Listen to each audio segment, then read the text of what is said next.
Hello, everyone, and welcome back to the Stoic Compass. I'm Jim Walker, and today we're talking about why I spent 3 years filing TPS reports at a job I hated. I'm Eleanor Vance, and I spent 5 years getting a PhD in something I realized I didn't care about. So we're both idiots. Before we dive into our career catastrophes, hit subscribe. Unless you only think you should subscribe because it's what people do. In which case, this episode is for you. I hate how meta that is. So I read this Paul Graham essay called How to Do What You Love. And Ellie, it's basically a diagnosis of everything wrong with my 20s. Just your 20s? I'm still recovering from my 30s. What did you do in your 30s? Finished a dissertation on medieval philosophy that approximately 7 people have read, including my mom, who admitted she skipped the footnotes. Your mom read your dissertation? She's very supportive, also very confused. She kept asking when I was getting a real job. Okay, so Graham starts with this idea that we were all lied to as kids. Work and fun are opposites by definition. Right. Adults make you do things equals work. You do what you want equals play. School is tedious because it's preparing you for even worse adult work. Which is insane. But I totally believed it. I remember thinking my dad hated his job because that's just what jobs are. Did he hate his job? I have no idea. He never complained, but he also never seemed excited. He just went to work like you go to the dentist. Because you have to. That's the problem. Kids absorb this idea that work equals suffering. Then they grow up and choose careers based on that assumption. Graham tells the story about his dad telling him he could be whatever he wanted, as long as he enjoyed it. That sounds nice. But Graham says it seemed so weird that he remembered it specifically. It was like being told to use dry water. He didn't think work could actually be fun, like playing fun. Because all his teachers were miserable and all the adults visiting his school were lying about enjoying their jobs. Wait, how do you know they were lying? Graham says maybe the private jet pilot enjoyed his work, but not the bank manager. They were performing enjoyment as an upper-middle-class convention. Oh my God, I had a bank manager come to my school. He brought a briefcase and talked about fiscal responsibility. Even as a kid, I thought he seemed dead inside. But you thought that was normal. That's what success looks like, right? Dead inside, but with a nice briefcase. Exactly. So when I graduated, I got a job at an insurance company because it seemed like what you do. How long did you last? 3 years. 3 years of pretending to care about actuarial tables. What even is an actuarial table? I still don't know. And I worked there for 3 years. This is amazing. You didn't understand your own job. I understood that I hated it. Every Sunday night, I felt like I was being sent to prison. But you stayed 3 years because? Because I thought that's what work is. Graham calls this being lied to 3 ways. 1, schoolwork isn't real work. 2, adult work isn't necessarily worse than schoolwork. And 3, many adults are lying when they say they like what they do. The most dangerous liars being your own parents. Okay, that's harsh, but fair. My dad was a corporate accountant who literally counted the days to retirement on a calendar on his desk. That's so depressing. It was. But he'd say things like, well, it pays the bills and everyone has to work. Like work being miserable was just a law of nature. Graham says if you take a boring job to give your family a high standard of living, you risk infecting your kids with the idea that work is boring. So the noble sacrifice is actually harmful. I mean, we had a nice house, but I also grew up thinking suffering at work was mandatory. He suggests a parent who loves their work might help their kids more than an expensive house. Which is wild. The Stoics would agree, though. They believed modeling virtue and fulfillment is the best teaching. You can't tell kids to find meaningful work if you're miserable. So when did you realize work didn't have to suck? Honestly, like 2 years ago. I'm a slow learner. What happened 2 years ago? I started teaching this podcast, actually, and I realized I was working on it at night and on weekends because I wanted to, not because I had to. Wait, so this podcast is your way out of the PhD trap? Kind of. I mean, I still use the PhD, but I'm not writing papers for 7 people anymore. I'm actually reaching humans who care. That's actually beautiful. Okay, so Graham says in college he realized work and making a living aren't the same thing. Right. The question became what to work on, not how to make money. Ideally, they coincide, but they're not identical. Einstein worked at a patent office. He was doing physics on the side because he loved it, not because it paid. But here's where Graham gets interesting. Even then, he thought work required discipline because hard problems couldn't literally be fun. Wait, why not? Because he still had this idea that suffering equals progress. That if something's supposed to hurt, you're less likely to notice if you're doing it wrong. Oh. So you might waste years on something you hate thinking that's just what discipline looks like. Exactly. He says that sums up his graduate school experience. which, same. You spent 5 years being miserable thinking it was supposed to be miserable. Yes. Everyone kept saying, well, getting a PhD is hard, and I thought, okay, I guess I'm just supposed to hate this. So how much are you supposed to like what you do? Because I like eating pizza, but I can't make a career out of that. Graham gives an upper and lower bound. Upper bound, it doesn't mean do what you'd like to do most this second. Even Einstein wanted coffee breaks. Okay, good, because right now I'd like to be on a beach.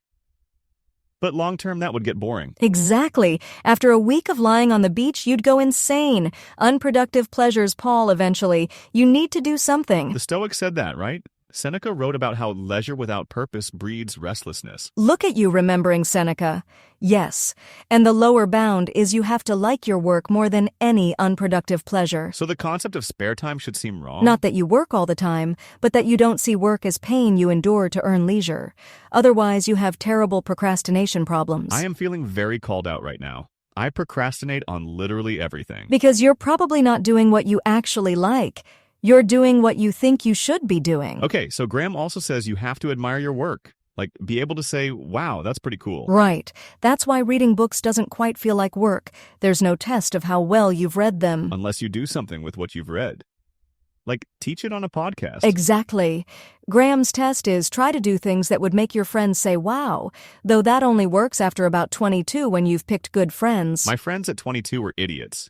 They thought doing shots of tequila on a Tuesday was impressive. Same. Okay, so what shouldn't you do? Don't chase prestige. But prestige seems important. Like if you're a doctor or lawyer, people respect you. Prestige is the opinion of people you don't even know. Why care about strangers when you can ask people whose judgment you actually respect? Because strangers are less likely to tell you your career is a disaster? Exactly. Prestige is like a powerful magnet that warps your beliefs. It makes you work on what you'd like to like, not what you actually like. Give me an example. People want to write novels because novelists win Nobel Prizes. But you have to actually like making up elaborate lies, not just like the idea of being a novelist. Making up elaborate lies. That's such a good way to describe fiction writing. Right? And here's the thing. Prestige is just fossilized inspiration. Jazz wasn't prestigious at first. Neither was rock music. If you do anything well enough, you'll make it prestigious. So stop chasing prestige and let it chase you. Exactly.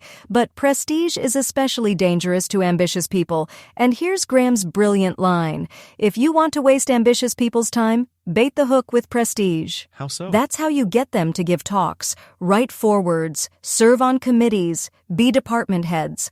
All the stuff that sounds impressive but is actually terrible. If it didn't suck, they wouldn't have had to make it prestigious. Oh my God, that's perfect. I know, right? So Graham says, if you admire two kinds of work equally but one is more prestigious, choose the other. Your judgment is already warped. The Stoics would love this. Epictetus warned against being impressed by external markers of success. Yes, and the other big danger is money. But money by itself isn't that dangerous. Wait, why not? Money seems super dangerous. Because when something pays well but is regarded with contempt, like telemarketing, ambitious people aren't tempted. That work is done by people just trying to make a living. And if someone says they're just trying to make a living, that's a red flag. Huge red flag. Avoid any field where practitioners say that. The real danger is when money combines with prestige, like corporate law or medicine. Because it seems safe and respectable and your parents approve. Exactly. Graham's test. Would you do your current work if you weren't paid? Like if you had to work another job to support yourself? That's brutal. How many corporate lawyers would do it for free? None. But mathematicians would work on math even without professor jobs. That's the difference. So with prestige and money pulling us in wrong directions, how do we actually find work we love? Graham's pessimistic. Most people are doomed in childhood by accepting work equals pain. Those who escape get lured by prestige or money. How many people actually discover something they love? A few 100,000 out of billions. So it's hard, and you shouldn't feel bad if you haven't succeeded yet. That's actually comforting. I'm not uniquely broken, just statistically normal. Right. And if you're discontented, you're ahead of people still in denial. If your colleagues claim to enjoy work you find contemptible, they're probably lying to themselves. My old boss used to say he loved insurance. He had a coffee mug that said, "I heart actuarial science." That's so sad. Okay, so doing great work takes less discipline than people think because you don't have to force yourself. But finding it requires discipline. Some people know at 12 and glide along, right? Those annoying people who always knew they wanted to be doctors? Those are the exception. More often, careers look like ping pong balls. You study A, drop out, do B, become famous for C after taking it up on the side. That's actually reassuring. The Stoics believed in following your demon, your inner guide. And that path is rarely straight. Graham offers tests to keep yourself honest. 1. Try to do a good job even at things you don't like, so you're not using dissatisfaction as an excuse for laziness. I feel attacked. 2. Always produce.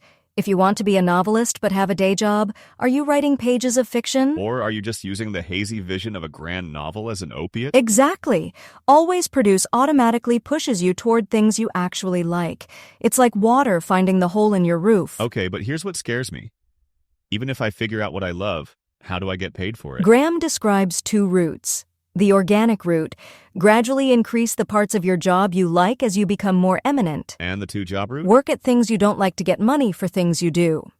This has variance from day jobs to working until you're financially independent. Which is better? Depends on how sure you are, how good you are at taking orders, how much risk you can handle, and whether anyone will pay for what you want. So there's no one right answer. Great. But here's the warning. Don't decide too soon. Graham tells this devastating story about a doctor who decided in high school and was so determined she overcame every obstacle. Including not liking it? Yes. Now she constantly complains and tells medical school applicants not to do it. She has a life chosen by a high school kid. That's genuinely horrifying.